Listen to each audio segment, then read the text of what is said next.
두 번째 이슈 저격수 곽수종 경제학 박사 나오셨습니다. 어서 오세요. 네, 안녕하십니까. 박사님 담배 피우십니까? 저는 2009년 이후에 담배를 끊었습니다. 아, 오래 되셨네요. 한 6년 지난 것 같습니다. 아, 예. 굳은 결심을 하셨나 봐요.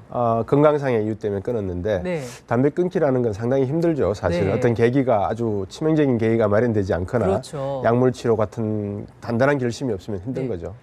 그래도 해내셨네요. 그런 것 같습니다. 그 담배 가격이 작년에 그러니까 올해부터죠. 올해부터 거의 2배 가까이 올랐는데 초반에는 구매가 좀 줄어들었었어요. 이 네. 가격에 충격이 좀 있었던 걸까요? 아무래도 충격이 있었다고 봐야 되겠죠. 한 50% 정도 줄어들었다가 네. 이제 줄어드는 숫자가 점점 감소합니다. 50% 네. 줄었다가 30%, 그러다가 한 15%, 지금은 한 10에서 15% 정도 되지 않는가 하는 생각이 드는데요. 네. 담배값이 올랐다고 하셨는데 2배 정도 올랐다고 하는데 네. 사실적 내용을 들어보면 113% 올랐습니다. 113%. 그러니까 담배 가격은 2,500원에서 4,000원, 2,000원이 오른 것 같지만 세금 내역을 들여다보시면 1,557원에서 한 3,300원 정도로 올랐기 때문에 2배 이상 오른 거네요. 2배 이상 세금은. 올랐죠. 네네. 그러니까 113% 정도 올랐다 보시면 되겠습니다. 아, 그렇군요. 이게 처음에는 이제 초반에 구매하는 사람들이 좀 줄어들다가 나중에 말씀하신 것처럼 점점 회복이 됐어요. 네. 그 판매량이. 그 왜 그럴까요?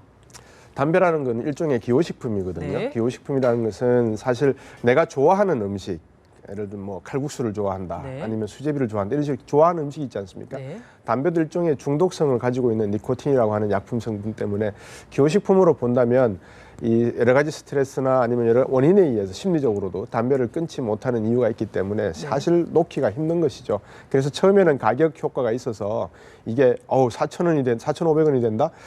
내 소득에 비해서 상당한 비용 부담이 되겠는 걸 라고 하지만 업무 면에서 놓고 보면 담배를 손에서 놓을 수 없는 부분들이 많이 있기 때문에 아마 다시 원상태로 복귀되는 게 올바른 수순이 아닌가 저는 그렇게 보여집니다. 사람들이 그냥 흔히 하는 말로 담배 끊는 사람하고는 친구하지 마라. 정말 독한 사람이다. 이런 그런 얘기도 이야기 하잖아요. 하죠. 그만큼 좀 끊기가 어려운 부분이 있는 거네요. 보통 한 44억 값 정도를 저희들이 소비를 한다고 합니다. 44억. 예, 1년에. 네. 그래서 담배를 끊어서 지금은 많이 줄어서 한 33억 정도 하지 않겠나. 네. 15%, 10% 정도 하면, 15% 하면. 그렇게 예측들을 하시지만 담배를 끊는다는 게 사실은 힘들지 않겠습니까? 네. 왜냐하면 손에 뭔가를 쥐는 버릇이 있지 않습니까? 그렇죠. 저도 다 흡연을 해봐서 아는데 또 아주 중요한 장면이나 중요한 생각을 할 때는 그 머릿속에 가지고 있는 생각들을 좀 더 활성화시키기 위해서는 담배에 손이 가는 게 자연스러운 현상이더라고요.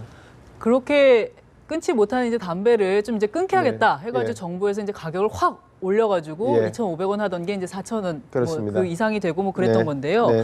이렇게 판매량을 보면 나중에는 이렇게 크게 줄지 않는 거 이렇게 보면 정부 예측이 좀 빗나간 걸까요? 정부 예측이 빗나갔다기보다도 정부가 필요한 세수들이 많이 있었습니다. 네. 그래서 정부라고 하는 것은 비즈니스, 그러니까 기업처럼 어떤 경영 활동을 해서 돈을 만들어서 매출을 올리고 수익을 하는 데가 아니지 않습니까? 네. 세금을 걷어들여서 그것을 지출해야 되는 데인데 정부가 당초 예상했던 부분이 복지 측에 상당히 많이 강조가 되었었죠. 복지를 강조해서 국민연금이나 기초노령연금을 갖다 지불하는 여러 가지 세출을 확대하려는 계획이 있었기 때문에 네. 여기에 대한 세원 조달 측면에서 네. 지금 근로소득세가 우리나라에서 소득세 중에서 두 가지로 나누거든요. 근로소득세, 종합소득세. 네. 근데 근로소득세가 한 23조 정도 됩니다. 네. 근데 근로소득세를 또 올리다 보면 많은 회사원이나 일자리에 계시는 분들이 저항이 있겠죠. 저항이 있겠죠. 네. 그러다 보니까 이제 다른 쪽에서 세수를 올려야 되는데 네네. 아마 담배라고 하는 것은 건강에 도움을 되지 않는다라고 하는 명분이 충분히 있으니까 네네. 이쪽 부분에 아마 조금 벤치마킹을 해서 세금을 올리지 않았나 그렇게 생각이 듭니다. 그런데 결국은 이게 서민들 주머니에서 그 부족한 세수 메운 거 아니냐 이런 불만이 나올 수밖에 없게 됐어요. 흡연율이라도 떨어졌으면 명분이라도 이제 충분할 텐데 네. 결국은 이제 정부가 이렇게 서민들 지갑에서 담배값으로 이제 세수 채운 거 아니냐 이런 비판이 나오고 있는데 어떻게 보세요? 우리가 최저임금 대비해서 담배 가격이 얼마냐 이렇게 네. 한번 보기도 하거든요.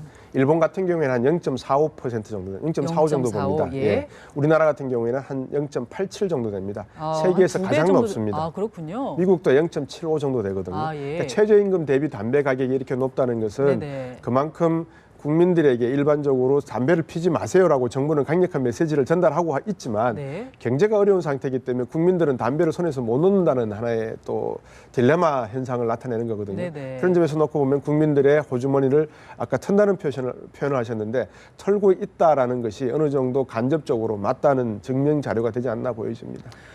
이게 하필이면 또 그 간접세 형식이잖아요. 이 그렇습니다. 담배라는 게 조세 저항이 아무래도 직접세보다는 이 간접세가 좀 덜한 편인데 그래서 네. 서민 부담이 더 가중됐다 이런 지적도 있던데 어떻게 보시나요? 우리가 유류세라든지 네. 또 경마 같은 복권을 살 때도 세금이 붙거든요. 네. 그러니까 주류세 또 담배세 경마 이런 모든 유류세 같은 일반적인 세금 규모가 한 53조 정도 되고요. 네. 부가가치세로 걷어들이는 세금이 또 한 50조 정도 됩니다. 네. 소득세 앞에서 말씀드린 근로소득세, 종합소득세 측면에서 한 42조. 네. 그런 점에서 놓고 보면 이 담배가 한 6조에서 7조 정도 되는데 이 세수적인 측면에서는 상당히 높은 측면을 그러네요. 기록하고 있다고 봐야 되겠죠. 네네. 이제 그런 의미에서 정부로서는 상당히 놓치기 아깝거나 주류세 대부분 50% 이상이 주류세지 않습니까? 유류세지 않습니까? 네. 이제 그러다 보니까 담배에도 그 정도의 효과를 기대하고 있는 게 정부 측의 솔직한 심정이지 않나 싶습니다.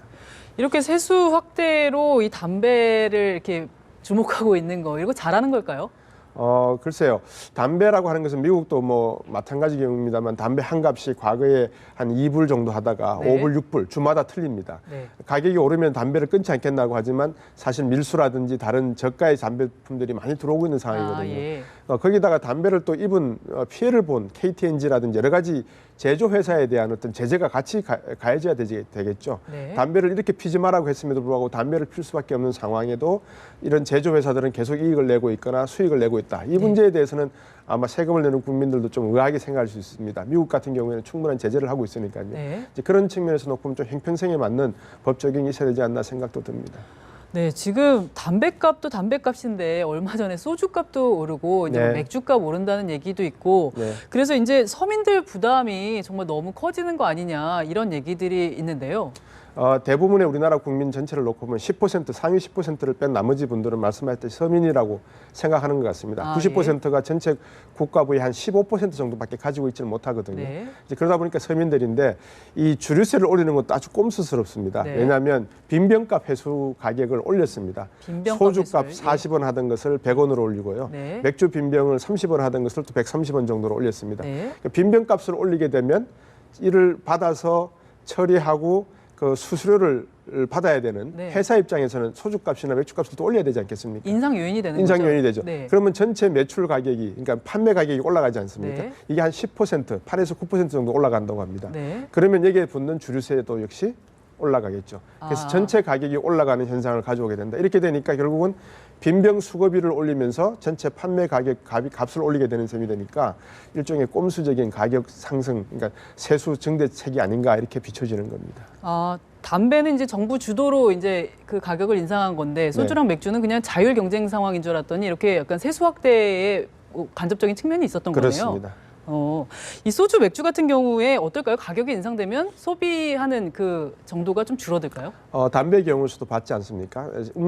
주량이라고 하는 것은, 주류라고 하는 것은 많은 분들이 경제 상황이 좋을 때 또 나쁠 때를 비교해서 놓고 보면 오히려 안 좋을 때 주류 소비가 늘어난다고 합니다. 그러다 보니까 이제 앞으로 우리나라 경제가 그렇게 급격히 회복될 거라고는 예상하기 힘들 것 같습니다. 그렇다면 이 주류에 대한 소비가 늘어날 수밖에 없다. 그런 측면에서 말씀하셨다시피 이 서민들의 호주머니 사정은 더욱더 유리할 지갑이 될 수밖에 없는 상황이 되지 않겠나 비춰집니다. 정말 아침부터 별로 좋지 않은 소식을 들은 것 같아서 기분이 착잡하네요.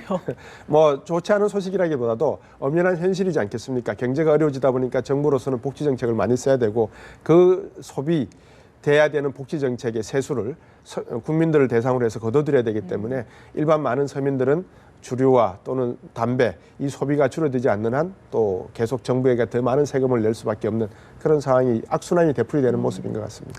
그래도 가급적이면 서민들 부담이 좀 최소화되는 방안이 마련이 돼야 될 텐데요. 네. 알겠습니다. 오늘 말씀 잘 들었습니다. 감사합니다. 네, 감사합니다.